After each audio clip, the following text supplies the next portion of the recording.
tonight. Wildfires force daring escapes for those on the front lines as communities burn to the ground.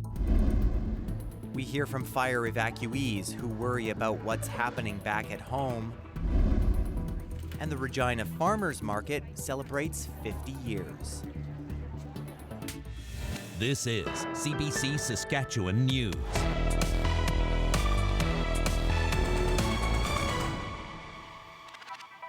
It is Wednesday, May 28th, and the CBC Saskatchewan News starts right now. I'm Ethan Williams. Thank you for joining us. There is continued anxiety and fear from people across Saskatchewan as wildfires tear through large sections of our province. Thousands have now been evacuated, and the weather is making it tough to get fires under control.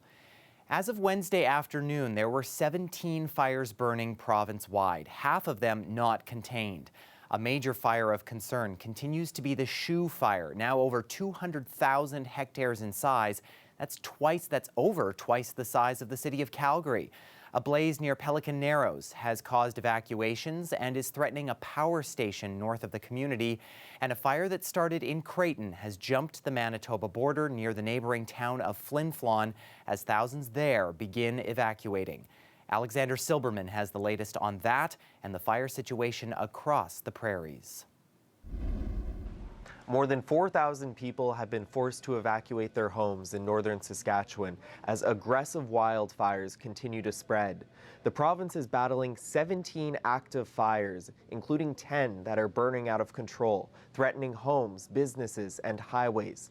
The largest evacuation is the northern village of Pelican Narrows, about 400 kilometers northeast of Prince Albert, where wildfire is burning near the community.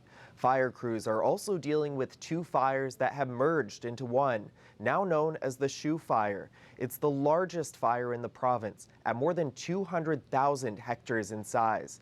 The fire has already destroyed camps and hunting lodges. You hear people saying they watched their dreams burn, and I literally did that. It was devastating. The force of the fire and how it moved so fast, and I don't even have words for it. In Manitoba, there are 18 active fires burning, including a growing fire advancing near the city of Flin Flon. Intense conditions have limited the resources sent to the fire, and officials say water bombers had to be grounded after a drone flew in the area.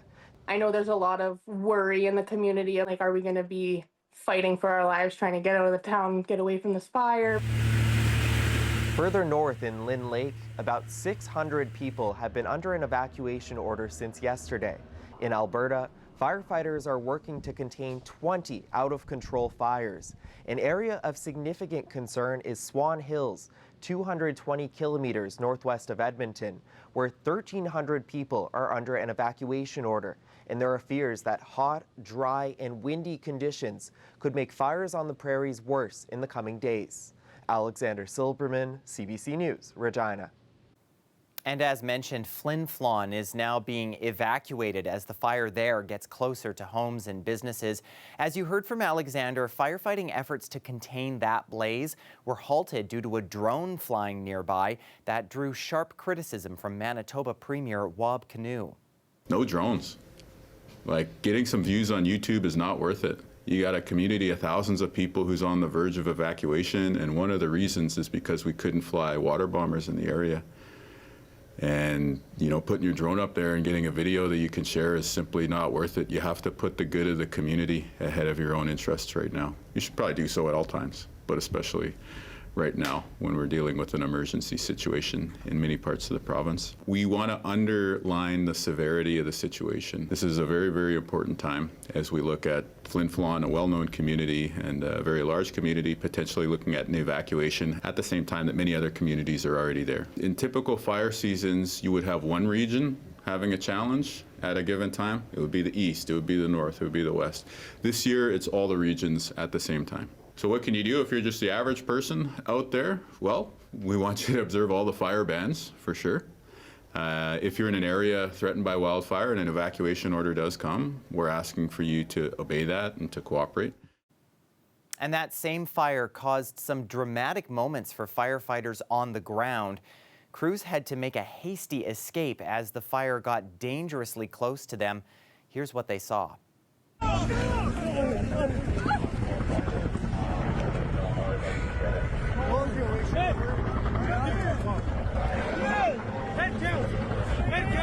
Yeah, I got my full crews here. Down.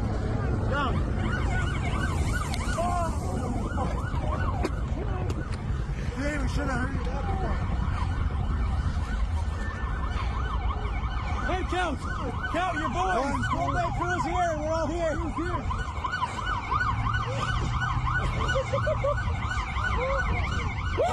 Holy hurry up when they say hurry up, eh? Yeah. You run! And if we were there a little bit later, we would have burned. And back to our largest fire now, the Shoe Fire. Over the last couple of weeks, we've told you about people who live on East Trout Lake who have been worried about losing their homes. Now it appears their worst fears have happened. These photos were captured by the Saskatchewan Public Safety Agency. They show dozens of cabins burned to the ground along parts of the lake. Other photos show buildings engulfed in flames. There were between 50 and 60 cabins in this community, as well as a fire hall. The forest around them has also been scorched as thick smoke chokes the air. We spoke to one woman who was awaiting word on whether her cabin survived.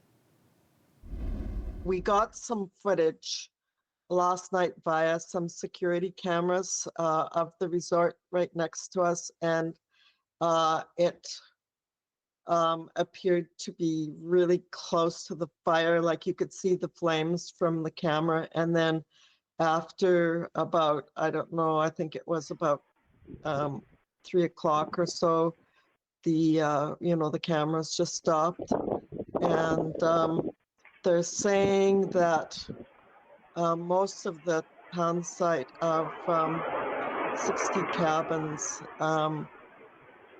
they're saying it has been affected by the fire, but we just don't know exactly. This cabin is part of our heritage, and it's been in our family for so many years, and it's just hard to believe that it's not there anymore. My sister's from Ontario now, and they come every year. And it's just hard to imagine how this has actually happened. And Myra Frock now tells CBC her cabin was indeed destroyed. A state of emergency has now been issued for the community. And that same fire has also prompted the resort village of Candle Lake to ask residents to consider leaving. The goal is to reduce the number of people who would need to leave if a mandatory evacuation order is issued. The village is also asking people not to vacation there during this time. And as these fires burn, evacuees are starting to pour into communities further south to escape the danger. They're facing long, stressful journeys and uncertain futures as they wait for updates on homes and loved ones they left behind. Aishwarya Duda reports. And I just seen a bunch of smoke coming towards us, and I thought, holy shit, I don't know how the hell they're going to get past through it. At least 4,000 people have evacuated their homes due to aggressive wildfires in northern Saskatchewan. The largest group fled Pelican Narrows, about 400 kilometres northeast of Prince Albert. We could see red flames building up. It's like street lights. It was so bright. Some evacuees say it was nearly impossible to get out. We got blocked. There was a fire near Sturgeon Landing, I believe. So we were blocked that way, and then we turned back to the Laurence Road, and it was on fire too. It's not comfortable for sure, because you don't know what to do and where to go. We want to know. Iona Linklater-Custer, a teacher in Pelican Narrows, says first she helped others get out of danger and then helped her own family. I just wanted to be safe for my children. That's the main priority. She says while there is some support for those who are displaced, evacuees are still in need of essentials like water, food, and hygiene supplies. The Saskatchewan Public Safety Agency says this is one of the worst starts to the wildfire season in decades, and most of these fires were caused by humans. Evacuees are now scattered across numerous locations in the province, watching, waiting, and hoping to be able to return home soon. Aishwarya Duda, CBC News, Saskatoon.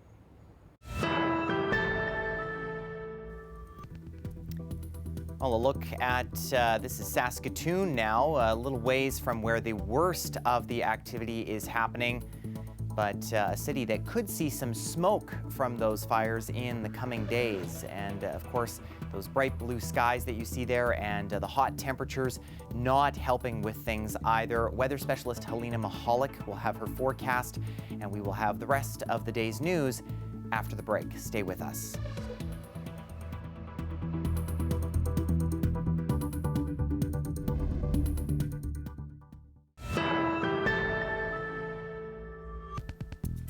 The case against accused killer Thomas Hamp is closed. It's now up to a Saskatoon judge to decide which version of the events to adopt. Dan Zakreski has the latest. Did Thomas Hamp know what he was doing was wrong when he killed Emily Sanch? The prosecutor says the 28-year-old showed his guilt by trying to concoct an alibi to neighbors and police who came to the apartment. From our perspective, it's very unusual that someone would commit a crime well deluded and then immediately suggest that someone else committed the crime. The defense says Hamp's forensic assessment and the detailed records of his decline kept by Emily Sanch lead to one conclusion. There's only one explanation for why Thomas Hamp would have done this to Emily Sanch, and that's that he was suffering from an acute psychotic episode where he was not in touch with reality. It is really the only explanation for this tragic event. Hamp tried to get help in the 3 months before killing Sanch. He had been to the emergency room twice, had a phone call with a psychiatrist, and had seen his family doctor and a counselor. Hamp stabbed Sanch the very day he was supposed to go to the hospital. It's clear that Hamp was in trouble that day. He believed that secret police had him under surveillance, that friends and family were pedophiles, that he was being poisoned by doctors, and shadowy forces were using the video game Tetris to spy on him. He thought that if he went to the hospital, he would be castrated. He said that he killed Emily Sanch to save her from a worse fate, that is, being kidnapped, used for breeding, and then tortured. The lawyers made their oral and written submissions in court today. The judge reserved his decision to July 3rd. Dan Zakreski, CBC News, Saskatoon. The provincial NDP joined a decorated first responder at a news conference Wednesday. It was a renewed call for the provincial government to introduce a medal for first responders who have died in the line of duty. The proposal has garnered widespread support from within the emergency services community, including endorsements from the Saskatchewan Federation of Police Officers and the Paramedic Services Chiefs of Saskatchewan. The medal is something that the family will cherish and will be able to wear on any special event that emergency services would have, so that our community, emergency services, and the general public would know at a quick glance that their family paid the ultimate sacrifice. Reid has spent years advocating for the medal, but in an email to the NDP, the provincial government rejected the proposal, offering instead to pursue a memorial. The NDP says it plans to write back to the province, urging them to reconsider and meet with the first responders like Reid. A ceremony took place in Ottawa to mark the 25th anniversary of the entombment of Canada's unknown soldier. Governor General Mary Simon was among those paying respects at the National War Memorial.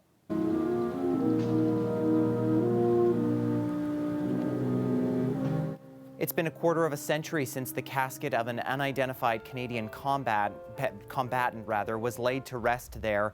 Once buried near Vimy Ridge in France, the remains are a focal point for commemoration events and to honor Canadians who served the country and the sacrifices they've made.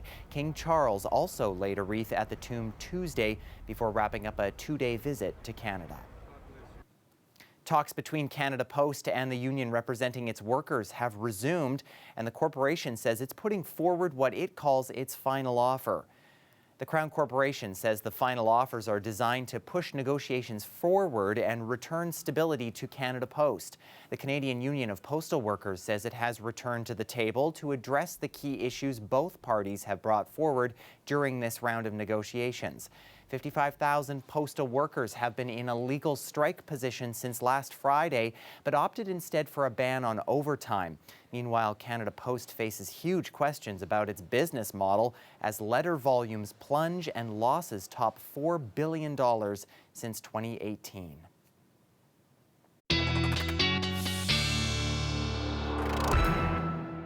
And weather specialist Helena Mahalik joining us now. And Helena, I know we've been talking about this for the last few days about how these conditions not great for the forest fire situation. Not at all, Ethan. We're seeing temperatures that are at 30 degrees in northern parts of the province where these fires are at their worst. Let's take a look at the daytime highs for Wednesday throughout the province. Southern Saskatchewan, temperatures around 25 degrees, but as we get into central and northern Saskatchewan, many areas at 30 degrees. And there isn't any relief in the province, no rainfall to help alleviate these fires that are raging on. We are seeing air quality warnings in effect for the La Ronge, South End, Pelican Narrows, and Hudson Bay areas where these fires are at their worst, but air quality statements are now in effect for the northern grain belt. Places like Prince Albert, Melfort, and Meadow Lake are all under these statements, and anyone in these areas are advised to stay indoors as much as possible. The smoke is continuing to spread throughout the next few days, and it looks like it may even be spreading up into the Stony Rapids area and getting more intense there, and the intensity continues to be present in the La Ronge area. We are seeing up to 30 kilometers an hour winds in the north continuing Thursday, but really the most intense of the winds will be in central Saskatchewan in the Lloydminster area, as well as southwest in the Swift Current area, up to 50 kilometers an hour in those areas. And same thing Friday as people are starting their workday, up to 50 kilometers an hour wind gusts in west, southern, and central Saskatchewan. The winds in the north also continue with a little bit of a breeze Friday evening and up to 40 kilometers an hour in southwestern Saskatchewan. Not much relief in the province Thursday. No rain is forecasted. Friday, however, we could see some rain coming in to much of the province, even touching northern parts of Saskatchewan, hopefully providing some relief there. It won't last though. As we get into the weekend, temperatures are set to increase and we're in for another clear day. Thursday, temperatures will be at the 30-degree mark again. The high-pressure system continues in the province. Friday, we may see a few hours of relief as temperatures could drop Friday. But as we look to the weekend, temperatures are rising back up right away to the 30-degree mark. So, Ethan, we aren't seeing much relief from these fires at all, unfortunately, and temperatures continue to climb into the weekend. All right, Helena, thank you. Thanks, Ethan.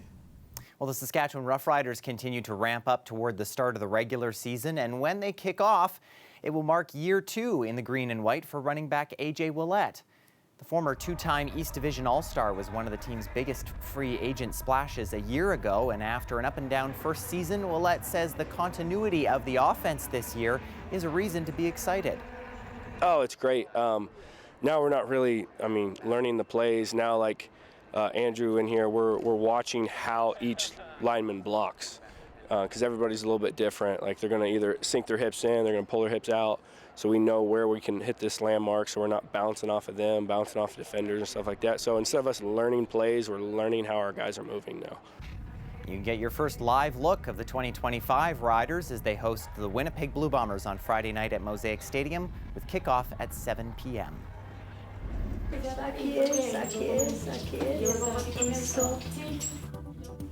Well, a 75-year-old woman who lives in Mexico City is busy running a Hummingbird Sanctuary from her bedroom. It takes in hundreds of sick and abandoned hummingbirds every year The birds are cared for until they are strong enough to be released back into the wild. She is also an author and finances the sanctuary using money from her book sales. Stay with us. We have more news after the break.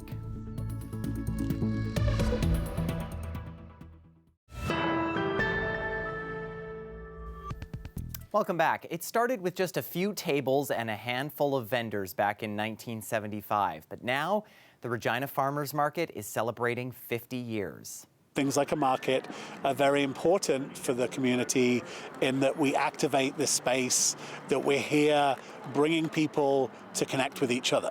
So, we have our smartphones, we have all these devices, we don't connect as much as we used to, and this is that opportunity to connect with people.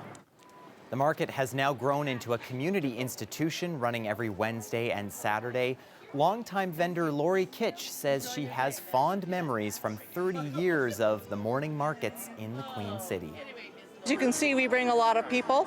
They come out, we're downtown around where the offices are, they all come out. This is amazing. They get to spend their afternoon or their lunch hour at the market shopping, and it's good for us. Wednesday's market also marked the largest in recent history with more than 50 vendors.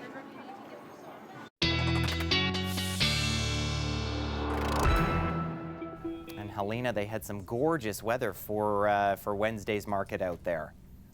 Ethan, that weather is going to continue. We're going to see beautiful and hot weather. Let's take a look at what's in store for the city of Regina. Thursday, temperatures will be quite hot again, close to 30 degrees. Friday, we do see a chance of rain, bringing temperatures down a little bit, still not quite at seasonal though. And then as we look to the weekend, hot weather for that farmers market, temperatures will be around 30 degrees. We will see a few breezy days. And as we get into the next work week, temperatures not quite as hot. We are seeing them cool down back to around seasonal. We do see a chance of some rain Tuesday. Overnight lows though above seasonal for this time of year. Saskatoon, another hot day Thursday. Friday, a chance of rain and temperatures cooling down, but just for that one day, the weekend will be quite hot, temperatures close to 30 degrees, and the rest of the work week, temperatures cooling down back to seasonal, a chance of rain and a few breezy days throughout the week. Overnight lows will be much above seasonal for this time of year until we get into next work week, where, Ethan, they go back to around seasonal for this time of year. But beautiful weather in store for sure. Yeah, definitely. Helena, thank you so much. Thanks, Ethan. And that is it for us. Of course, for all the latest on the fires and all of our news anytime, you can head to cbc.ca/Sask. If you're low on power or data on your device, you can always check out cbc.ca/Lite. That is LITE for all the latest information there. Thank you so much for watching.